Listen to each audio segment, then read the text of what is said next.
السلام علیکم ورحمۃ اللہ وبرکاتہ۔ امید ہے آپ سب خیریت سے ہوں گے۔ آج ہماری تفسیر کے کورس کی سیکنڈ کلاس ہے، کلاس نمبر 2 ہے۔ کلاس نمبر 1 میں ہم نے تعوذ تسمیہ کے ساتھ سورہ فاتحہ کے بارے میں پڑھا تھا، اس کی تفسیر پڑھی تھی، اور آج ہم انشاءاللہ سورہ فلق اور سورہ ناس کے بارے میں پڑھیں گے۔ سورہ فلق اور سورہ ناس الگ الگ دو صورتیں ہیں، لیکن کچھ تفاسیر کے مطابق، کچھ امام کے مطابق یہ دونوں صورتیں الگ ہیں ہی نہیں، یہ دونوں ایک ہی صورت ہیں۔ ان کا بہت ہی زیادہ فضیلت ہے ان دونوں صورتوں کی، اور یہ دونوں صورتوں کی خاص فضیلت یہ ہے کہ یہ دونوں صورتیں رقیہ کے کام آتی ہیں۔ اگر کسی انسان پر کوئی بیماری ہے، کوئی وبا کا اثر ہے، یا کسی اور بلا ہے کوئی، یا کوئی آبائی مخلوق ہے، یا کوئی جنات وغیرہ کا اثر ہے، تو وہ بھی پورا ہو جاتا ہے، ہٹ جاتا ہے۔ مسند احمد میں ہے کہ حضرت عقبہ رضی اللہ تعالی عنہ فرماتے ہیں کہ میں حضور اکرم صلی اللہ علیہ وسلم کے ساتھ مدینہ کی گلیوں میں آپ کی سواری کی نکیل تھامے چلا جا رہا تھا۔ آپ نے مجھ سے فرمایا، اب آؤ تم سوار ہو جاؤ۔ میں نے اس خیال سے کہ حضرت محمد صلی اللہ علیہ وسلم کے حکم کی تعمیل نہیں ہوگی، میں نے اس وجہ سے سوار میں ہو گیا، اور حضرت محمد صلی اللہ علیہ وسلم نے سواری کی نکیل پکڑ لی۔ میں تھوڑی دیر کے بعد ہی اتر گیا، اور پھر حضور اکرم صلی اللہ علیہ وسلم سوار ہوئے اور میں نے نکیل پکڑ لی۔ آپ صلی اللہ علیہ وسلم نے فرمایا، عقبہ میں تجھے تو بہترین صورتیں کیا نہ سکھاؤں؟ میں نے کہا، یا رسول اللہ ضرور سکھائیں۔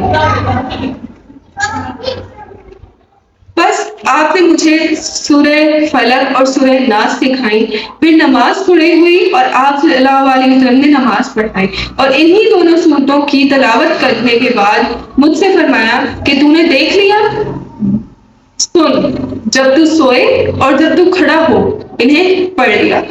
اور یہ حدیث ترمذی، ابی داؤد اور نسائی میں بھی یہ لکھی گئی ہے۔ اس کی فضیلت پھر آپ دیکھ لیں کہ کتنی ہے۔ حضرت محمد صلی اللہ علیہ وسلم نے حضرت عقبہ رضی اللہ تعالیٰ عنہ سے کیا کہا کہ جب تم کھڑے ہو، جب تم بیٹھو، جب تم اٹھو، تب یہ صورتیں پڑھ لیا کرو۔ کیوں پڑھ لیا کرو؟ کیونکہ ان کی فضیلت ہی بہت ہے۔ ابھی ہم جب اس کا ترجمہ کریں گے تو ساتھ ساتھ میں آپ کو اس کی فضیلت بھی بتاؤں گی۔ ایک اور حدیث میں ہے کہ حضرت عقبہ رضی اللہ تعالیٰ عنہ فرماتے ہیں کہ حضور اکرم صلی اللہ علیہ وسلم کی سواری کے پیچھے جا رہے تھے، آپ کے قدم پر ہاتھ رکھ کر عرض کیا، یا رسول اللہ صلی اللہ علیہ وسلم مجھے سورہ ہود یا سورہ یوسف پڑھائیے۔ آپ نے فرمایا کہ اللہ کے پاس نفع دینے والی کوئی اور سورت قل اعوذ برب الفلق سے زیادہ نہیں۔ اس سے ایک اور بات پتہ چلتی ہے کہ سب سے زیادہ فضیلت والی سورت سورہ فلق ہے اللہ تعالیٰ کے نزدیک۔ پہلے ہم ان دونوں سورتوں کا شان نزول پڑھ لیتے ہیں۔ کل ہم نے سورہ فاتحہ پڑھی تھی، اس کا شان نزول میں نے آپ کو نہیں بتایا کیونکہ اس میں بہت سی ایسی چیزیں جو اس کا کوئی خاص شان نزول ہے ہی نہیں، ٹھیک ہے۔ ضروری نہیں ہے کہ ہر سورت جب نازل ہو تو اس کی کوئی نہ کوئی وجہ ہو، کوئی نہ کوئی شان نزول ہو اس کا، یا کوئی واقعہ پیش آیا ہو اس کی وجہ سے سورہ نازل ہوئی ہوں، لیکن سورہ فاتحہ جو ہے وہ ان صورتوں میں ہے جن کے کوئی شان نزول ہے ہی نہیں، اور اسی وجہ سے جو آج ہم سورتیں پڑھ رہے ہیں سورہ فلق اور سورہ ناس، ان کا بہت بہترین شان نزول ہے، اور وہ یہ ہے کہ ایک دفعہ حضرت محمد صلی اللہ علیہ وسلم پر جادو کیا گیا، اور 6 مہینے حضرت محمد صلی اللہ علیہ وسلم بہت زیادہ بیمار رہے، بہت زیادہ ان کی طبیعت خراب رہی، اور آپ صلی اللہ علیہ وسلم کو ہیلوسینیشنز ہونے لگے تھے، ان کو کچھ ایسے واقعات نظر آتے تھے جو انہوں نے کیے ہی نہیں، کچھ ایسے کام ہوتے تھے جو ان کو لگتا تھا کہ میں کر چکا ہوں لیکن اصل میں انہوں نے نہیں کیے ہوتے تھے، اور زیادہ تر ایسا ہوتا تھا کہ وہ ان کو ایسا محسوس ہوتا تھا کہ وہ اپنی بیوی کے پاس گئے ہیں لیکن وہ اصل میں ایسا نہیں تھا۔ تو حضرت محمد صلی اللہ علیہ وسلم بہت زیادہ پریشان تھے، اور جب صحابہ کو یہ بات پتہ چلی تو ان کو پتہ چل گیا کہ یہ کالا جادو ہے، اور کالے جادو کی ایک قسم ایسی ہوتی ہے جس کو سحر کہا جاتا ہے، اور سحر میں ہیلوسینیشنز ہوتے ہیں، اور زیادہ تر یہ ہیلوسینیشنز ہوتے ہیں کہ انسان کو لگتا ہے کہ وہ اپنی بیوی یا اپنے شوہر کے پاس جا چکا ہے لیکن وہ نہیں گیا ہوتا۔ تو یہ ان کے ساتھ ہوا، اور پھر حضرت محمد صلی اللہ علیہ وسلم 6 مہینے بہت زیادہ بیمار رہے۔ تو حضرت عائشہ فرماتی ہیں کہ حضرت محمد صلی اللہ علیہ وسلم نے مجھ سے کہا کہ میں نے اللہ تعالیٰ سے مدد طلب کی ہے، میں نے اللہ تعالیٰ سے مدد طلب کیا اور اس نے مجھے جواب دیا ہے۔ تو کیسے جواب دیا ہے؟ انہوں نے کہا کہ 2 فرشتے میرے پاس آئے، ایک میرے سرہانے پر بیٹھا اور ایک میرے پونتیوں میں بیٹھا، اور انہوں نے کیا کیا کہ آپس میں بات کرنے لگ گئے کہ تم جانتے ہو کہ یہ کیوں بیمار ہیں؟ تو دوسرے فرشتے نے کہا کہ ہاں، ان پر جادو ہوا ہے۔ تو پہلے فرشتے نے کہا کہ وہ جادو کہاں ہے؟ تو انہوں نے کہا کہ ایک کھجور کا درخت ہے، اس کے نیچے ایک بڑی سی پتھر کی چٹان ہے اور اس کے نیچے زربان کا کنواں ہے، وہاں پر جادو دفن ہوا ہے۔ تو حضرت محمد صلی اللہ علیہ وسلم اپنے صحابہ کے ساتھ وہاں پر گئے اور اس جادو کو نکالا۔ تو وہاں پر حضرت محمد صلی اللہ علیہ وسلم کے لیے یہ صورتیں نازل ہوئی تھیں، اور یہ جادو کیا تھا یہودیوں کے ایک قبیلہ تھا بنو زریق۔ بنو زریق کے ایک یہودی تھا لبید بن عاصم، انہوں نے حضرت محمد صلی اللہ علیہ وسلم پر جادو کیا تھا، اور اس کی بہنیں بھی جادو کیا کرتی تھیں، بہت زیادہ مشہور تھا یہ قبیلہ اپنے جادو اور منتر وغیرہ کے لیے۔ تو انہوں نے جو ہے وہ جادو کیا تھا، اور ان کی بہنیں بھی ان کے ساتھ تھیں لبید بن عاصم کے ساتھ۔ ان کا جو ذریعہ تھا وہ کیا تھا؟ کنگھی کے بال، اور کہا جاتا ہے کہ انہوں نے کنگھی کے بال منگوائے کیسے تھے کہ حضرت محمد صلی اللہ علیہ وسلم کے پاس ایک بچہ تھا، یہودی بچہ، جو کہ ان کی خدمت کیا کرتا تھا۔ تو ان یہودیوں نے اس بچے کو بہلا پھسلا کر ان سے حضرت محمد صلی اللہ علیہ وسلم کی کنگھی کے بال منگوا لیے تھے، اور اس کے اوپر جادو کیا تھا، اور اس کے بعد حضرت محمد صلی اللہ علیہ وسلم کے تھوڑے سے بال جھڑنے بھی لگے تھے جب جادو کا اثر شروع ہوا، اور اسی وجہ سے پھر انہوں نے ایک تر کھجور کے درخت کے پتے کی چھال میں وہ جادو کو دبایا، اور وہ کہاں تھا؟ ایک بڑی سی پتھر کی چٹان تھی، اور اس کے نیچے ایک دربان کا کنواں تھا، اس میں دبایا ہوا تھا، اور جب وہ جادو انہوں نے نکالا حضرت محمد صلی اللہ علیہ وسلم نے، تو اس کنویں کا پانی مہندی کے رنگ کا ہو گیا تھا، بہت زیادہ کالا ہو گیا تھا وہ پانی۔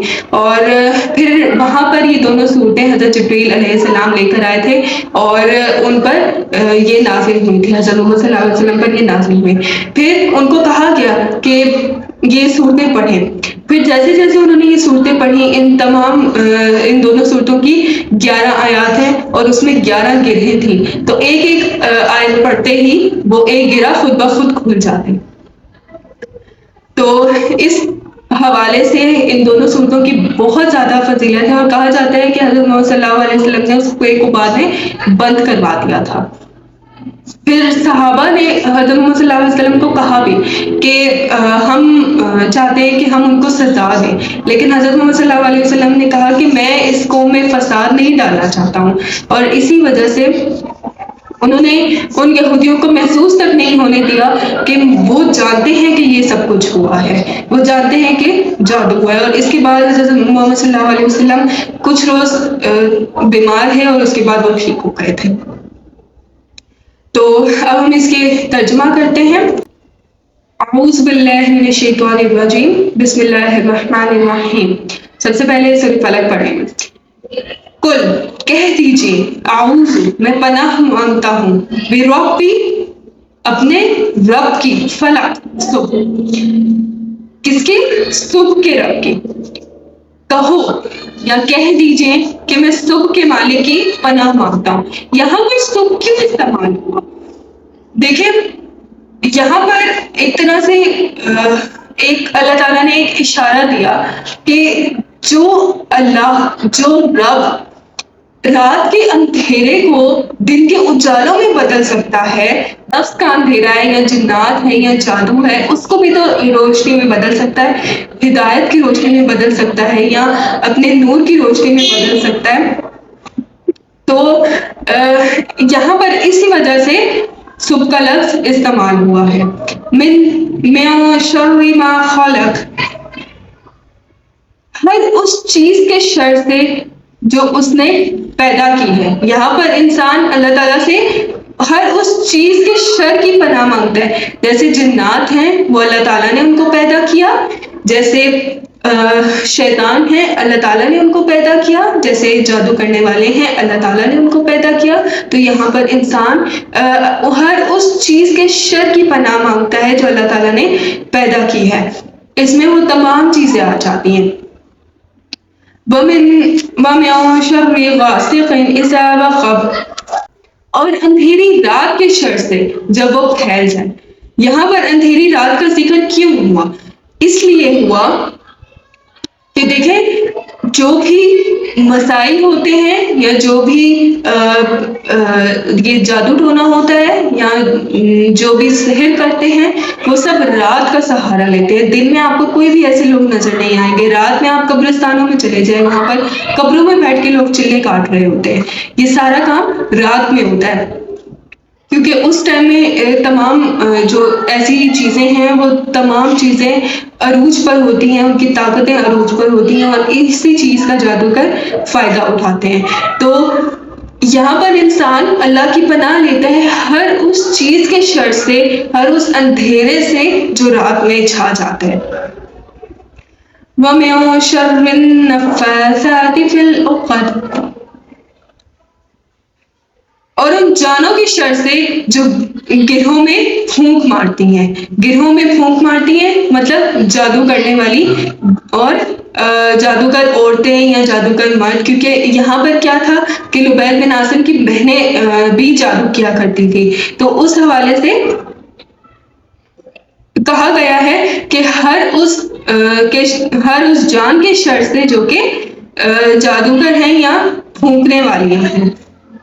حضرت مجاہد رحمۃ اللہ فرماتے ہیں کہ شرک کے بالکل قریب وہ منتر ہیں جنہیں پڑھ کر سانپ کے کانٹے پر دم کیا جائے یا آسیب صدا۔ اس کا کیا مطلب ہے کہ شرک انسان کو اللہ تعالیٰ نے شفا کے طور پر قرآن دیا ہے، تو انسان خود کیوں نہیں پڑھتا، انسان دوسروں کے پاس کیوں جاتا ہے؟ کیوں آپ دیکھیں آج مزاروں پر اتنا رش لگا ہوا ہوتا ہے، لوگ ان لوگوں کے وسیلے سے نہیں مانگتے، لوگ ان لوگوں سے مانگتے ہیں جن کے مزار ہیں۔ تو یہ بالکل غلط بات ہے، اللہ تعالیٰ کو شرک بالکل پسند نہیں ہے۔ ہر انسان جنت میں جائے گا اپنی سزا کاٹنے کے بعد، اور ہو سکتا ہے کہ کچھ کی سزا بھی معاف ہو جائے، لیکن وہ انسان کبھی جنت نہیں دیکھے گا جس نے شرک کیا ہوگا۔ ایک حدیث میں ہے کہ حضرت جبریل رسول اللہ صلی اللہ علیہ وسلم کے پاس تشریف لائے اور فرمایا اے محمد کیا آپ بیمار ہیں؟ صلی اللہ علیہ وسلم نے فرمایا ہاں۔ تو حضرت جبریل علیہ السلام نے یہ دعا پڑھی، بسم اللہ ارقیک من کل داء یؤذیک ومن شر کل حاسد وعین اللہ یشفیک، یعنی اللہ تعالیٰ کے نام سے میں دم کرتا ہوں ہر اس بیماری سے جو تجھے دکھ پہنچائے، اور ہر اس حاسد کی برائی سے اور ہر بد نظر سے اللہ تجھے شفا دے۔ اس کا کیا مطلب کہ ہر اس بلا سے، جب حضرت محمد صلی اللہ علیہ وسلم بیمار ہو گئے تھے تو ہر اس بلا سے حضرت جبرائیل نے اللہ تعالیٰ کی پناہ مانگی، حضرت محمد صلی اللہ علیہ وسلم کے حق میں پناہ مانگی، جو انہوں نے سفر کر رہے تھے، وہ جن چیزوں سے شیطان تھا ان کے پاس، ان پر جادو کیا گیا تھا، جنات کا اثر تھا، اسی وجہ سے اللہ تعالیٰ سے حضرت جبریل علیہ السلام نے حضرت محمد صلی اللہ علیہ وسلم کی پناہ مانگی تھی۔ وَمِن شَرِّ حَاسِدٍ إِذَا حَسَدَ، اور حسد کرنے والوں کے شر سے جب وہ حسد کرے۔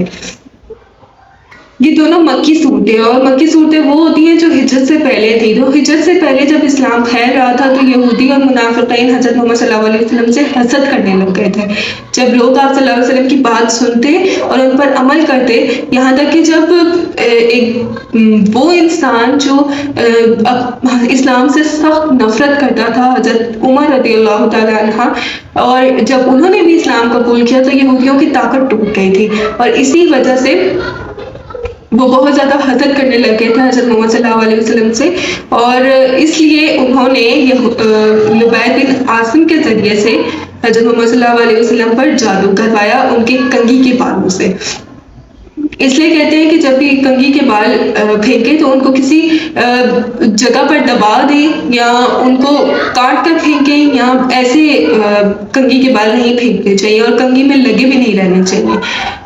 ہو سکتا ہے کہ آپ کے بال کسی اور پر جادو کرنے کے لیے استعمال ہوں، لیکن اس کا اثر آپ کے اوپر بھی ہوتا ہے.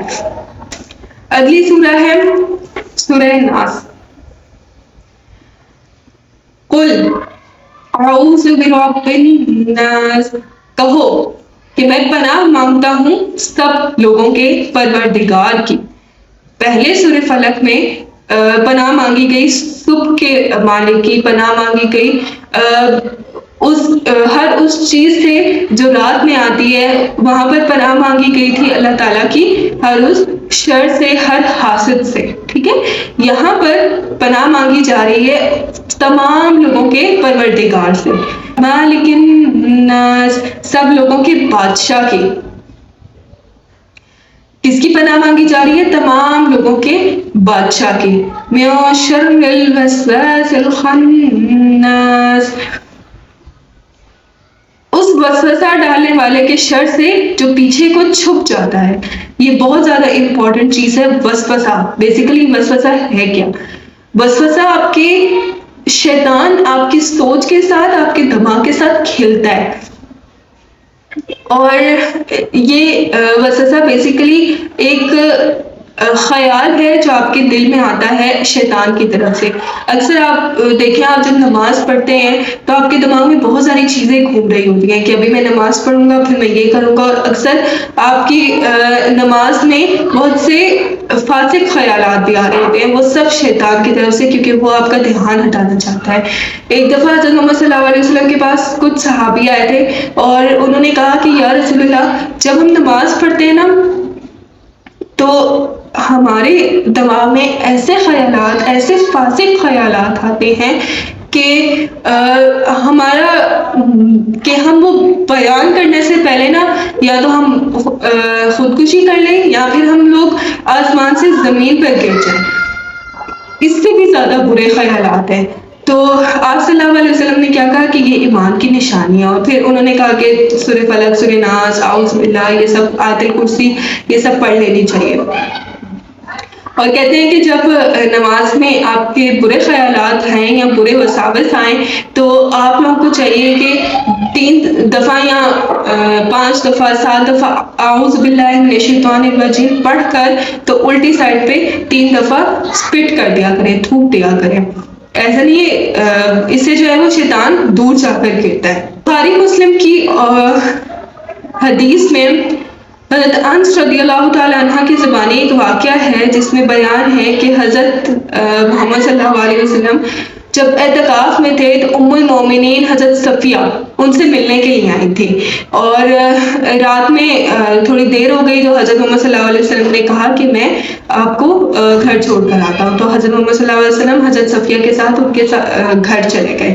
تو راستے میں 2 صحابی تھے جو جب انہوں نے حضرت محمد صلی اللہ علیہ وسلم کو دیکھا ایک خاتون کے ساتھ تو وہ تھوڑا جلدی جلدی چلنے لگ گئے. تو حضرت محمد صلی اللہ علیہ وسلم نے ان کو آواز دی اور ان کو کہا کہ رکو. تو وہ رکے تو انہوں نے کہا، حضرت محمد صلی اللہ علیہ وسلم نے کہا کہ یہ کوئی اور نہیں ہے، یہ میری اہلیہ ہیں حضرت صفیہ.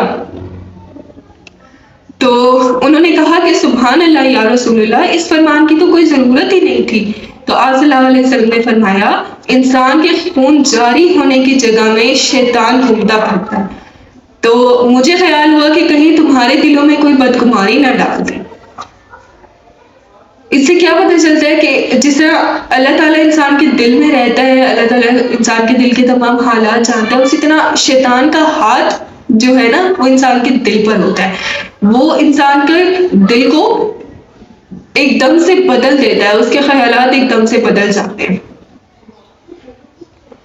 پورے اس کے انسان کے دل پر پورا قبضہ ہوتا ہے، اور یہی کیا ہے؟ یہی ہے وسواس الخناس الذی یوسوس فی صدور الناس، جو لوگوں کے دل میں وسوسہ ڈالتا ہے۔ کون ڈالتا ہے؟ شیطان ڈالتا ہے، اور اس کا مقصد تو آپ لوگ کو پتہ ہے کہ یہ جنگ ہمیشہ کی ہے، تا قیامت رہے گی، اور جو بھی آج کل کرائمز ہو رہے ہیں، جو بھی ہو رہے ہیں، وہ شیطان اپنی آرمی تیار کر رہا ہے، اور یہ آرمی انسان بھی ہو سکتے ہیں، جنات بھی ہو سکتے ہیں، وہ اپنی آرمی تیار کر رہا ہے تاکہ ساتھ مل جائیں اور اللہ تعالیٰ کو بھول جائیں۔ اس کی بیسک جو ٹرم ہے جو وہ کرنا چاہتا ہے، اس کا مین مقصد ہے وہ یہی ہے کہ اللہ تعالیٰ کی یاد سے انسان غافل ہو جائے اور شیطان کی راہ میں لگ جائے۔ من الجنۃ والناس، چاہے وہ جنات میں سے ہو یا انسانوں میں سے، یہ وہی بات ہے کہ پہلے اللہ تعالیٰ نے کہا کہ وہ وسوسہ ڈالتا ہے دلوں میں، بے شک وہ انسان ہو یا شیطان ہو۔ جس طرح اللہ تعالیٰ اپنی مدد بھیجتا ہے کبھی انسان کے ذریعے، کبھی جنات کے ذریعے، اسی طرح شیطان بھی اپنا وسوسہ ڈال دیتا ہے کبھی انسان کے ذریعے، کبھی شیطان کے ذریعے۔ تو اس میں کوئی قباحت نہیں ہے، یہ تو شیطان کی طریقہ ہے، ظاہر ہے وہ خود تو سامنے نہیں آئے گا، لیکن وہ لوگوں کے ذریعے، وہ جنات کے ذریعے آپ کا دل، آپ کا دماغ سب بدل دیتے ہیں۔ جن کے سینوں میں شیطان وسوسے ڈالتا ہے، وہ جن بھی ہیں اور وہ انسان بھی، اور اس کا ایک مطلب یہ بھی ہو سکتا ہے کہ وہ وساوس ڈالنے والا خوف کوئی جن بھی ہو سکتا ہے اور انسان بھی، اس کے دونوں مطلب ہے کہ یا تو وہ وسوسہ ڈالتا ہے جنات کے دلوں میں یا انسان کے دلوں میں، یا وہ وسوسہ ڈالتا ہے انسان کے ذریعے اور جنات کے ذریعے۔ میرے خیال سے تو یہ دونوں ہی طریقے ہیں، کیونکہ شیطان خود سامنے نہیں آتا ہے، وہ انسان کو انسان کے ذریعے سے ہی بھٹکائے گا اور جنات کو جنات کے ذریعے سے ہی بھٹکائے گا، ٹھیک ہے؟ حضرت ابو ذر رضی اللہ تعالی عنہ فرماتے ہیں کہ میں رسول اللہ صلی اللہ علیہ وسلم کے پاس مسجد میں آیا اور بیٹھ گیا، تو آپ صلی اللہ علیہ وسلم نے فرمایا کہ کیا تم نے نماز پڑھی؟ میں نے کہا نہیں۔ فرمایا کھڑے ہو جاؤ اور 2 رکعتیں ادا کر لو۔ میں اٹھا اور 2 رکعتیں ادا کر کے واپس آیا اور بیٹھ گیا۔ آپ صلی اللہ علیہ وسلم نے فرمایا کہ اے ابو ذر، اللہ تعالیٰ سے پناہ مانگو انسان شیطان اور جن شیطانوں سے۔ میں نے عرض کیا یا رسول اللہ، کیا انسانی شیطان بھی ہوتے ہیں؟ آپ صلی اللہ علیہ وسلم نے فرمایا کہ ہاں، سب سے بہترین چیز تو یہ ہے کہ شیطان اور شیطانی چیزوں سے، جادو سے، سب سے بہتر یہ ہے کہ رات کو سوتے ہوئے خود پر رقیہ کریں، صبح اٹھ کر خود پر رقیہ کریں۔ ایک واقعہ میرے مائنڈ میں آیا ہے، وہ ہے کہ ایک مرتبہ ایک شخص تھا جس کو ایک لڑکی بہت پسند تھی، تو اور وہ لڑکی کسی مولوی کی بیٹی تھی، تو اس شخص نے ایک اس کو پہلے بتایا کہ وہ پسند کرتا ہے، تو اس نے جو ہے وہ کوئی جواب نہیں دیا، شرم و حیا کی بات نہیں ہے، اس نے کوئی جواب نہیں دیا، تو اس شخص کو لگا کہ یہ انکار ہے، اس نے اس لڑکی پر جادو کروانا چاہا، اس نے اس لڑکی کا پتہ دیا، اس کی تصویر دی، جادو وغیرہ کروایا، تو کچھ دن بعد جب وہ جادوگر کے پاس گیا، اس نے کہا کہ تمہارے جادو کا تو کوئی اثر ہی نہیں ہے، میں جب بھی اس لڑکی کے پاس جاتا ہوں یا اس سے بات کرنے کی کوشش کرتا ہوں تو وہ مجھ سے بات ہی نہیں کرتی ہے، تو اس میں تو کوئی تمہارے جادو کا کوئی اثر نہیں ہوا۔ تو اس جادوگر نے جواب دیا کہ جب بھی میں اپنے جنات اس جگہ پر بھیجتا ہوں، اس لڑکی کے پاس بھیجتا ہوں، تو وہ ذلیل و پست ہو کر واپس آ جاتے ہیں۔ تو اس لڑکے نے کہا کہ ایسا کیوں؟ تو انہوں نے کہا کہ وہ لڑکی اپنے صبح و شام کے اذکار کرتی ہے، وہ سورہ فلق، سورہ ناس پڑھتی ہے، سورہ بقرہ پڑھتی ہے، اور اس کی جو شیلڈ ہے، اس کی جو طاقت ہے وہ بہت زیادہ ہے کہ میں اس کا سامنا نہیں کر سکتا۔ تو یہ فائدہ ہے کہ آپ کے اوپر کوئی آپ جادو نہیں کر سکتا جب تک کہ آپ لوگ تمام کرتے رہیں، ذکر و اذکار کرتے رہیں، کوئی بھی آپ پر جادو نہیں کر سکتا۔ الحمدللہ ہماری یہ 2 صورتیں آج کمپلیٹ ہو گئی ہیں، شکر الحمدللہ۔ تو اگلی ہم انشاءاللہ جلدی پڑھیں گے۔ السلام علیکم ورحمۃ اللہ وبرکاتہ۔